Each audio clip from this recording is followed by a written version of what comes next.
Hi everyone, it's Laura, and today I'm here to talk to you about Dark Matter. So I finally read this book, and it was pretty good. Some of it confused me because it's been a while since I've read a science fiction, and one of the big questions always is how much science is going to be in science fiction. And luckily, for the most part, this book wasn't too hardcore into science, but they did explain a few things, and I had a hard time following it. I had to read kind of slower during those parts.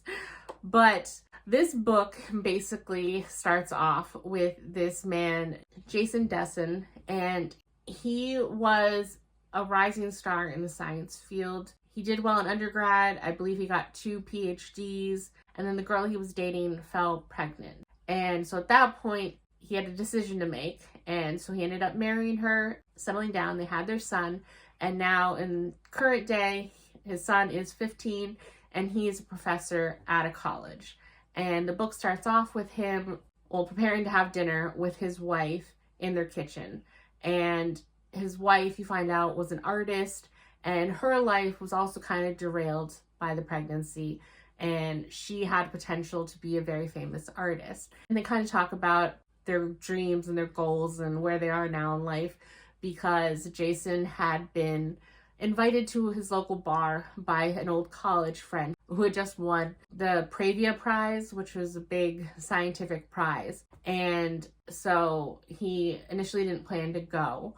And his wife was like, "Do you wish that was you? Because everyone knew that you had more potential than your friend." And you find out that just like normal people, in his mind, he did kind of, think of the path not traveled, but he was very content with his life. And so she convinced him to go and see his friend, and he has a drink with his friend at the bar. And it's almost weird because his friend almost seems upset at Jason for not following science further and the loss of the brilliance of his mind in the fields of science. And so he kind of ends up leaving early because he didn't like the conversation. And so on his way home, he's waylaid. And then the next thing he knows, he's waking up and he is strapped to a stretcher, and people in hazmat suits are around him, welcoming him home, saying he's been missing for 14 months. And he doesn't recognize where he is or what's going on or the people talking to him. And so you kind of have to go along and figure out what's going on. And I don't want to spoil anything by talking further about the plot. And it's funny because a few times when I talked about adding this to my TBR, I always kind of compared it to Total Recall.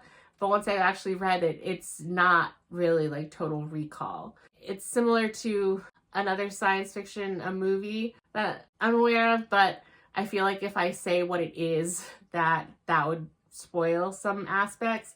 So I'm not going to say it, but it was very interesting, and it's funny because Jason is trying to do his best to get back to his family, his wife Daniela or Danny, and his son Charlie. And I never realized how judgmental I can be until reading this book. Because a lot of the situations Jason gets into, it's really funny, because I felt like when you're watching a horror movie and you're yelling at the character, "No, don't run down the dark alley. Don't run up into the attic." There were situations in here where I got so upset by the decisions that Jason was making, despite knowing that his character in book was supposed to be super smart, and I would disagree with what decisions he made. And then something would happen, and I'm like, oh, he was actually right. And then a few times I was vindicated.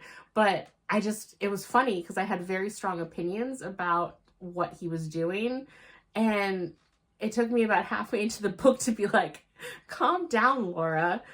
Just go with it, and maybe he's not completely an idiot. So I kind of had to take a harsh look at myself when reading that. But overall, like I said, some of the science things, like when they're explaining what happens with Jason, that got a little confusing for me.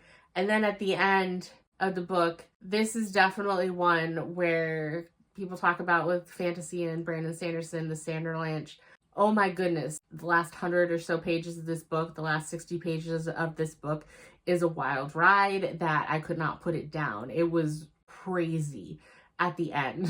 So I really liked this book. I gave it a 4, and I'm hoping to get some of these stickers off. I was playing around with them before and they're not coming off easy. So I don't know if I can do that, but I do want to keep this on my shelf because I do think it would be something that I want to reflect on, and the concepts and the thoughts and basically Jason's journey in here is very interesting, and it would be something I would like to revisit in the future. So overall 4, and I am really happy that I finally read a science fiction book after so long.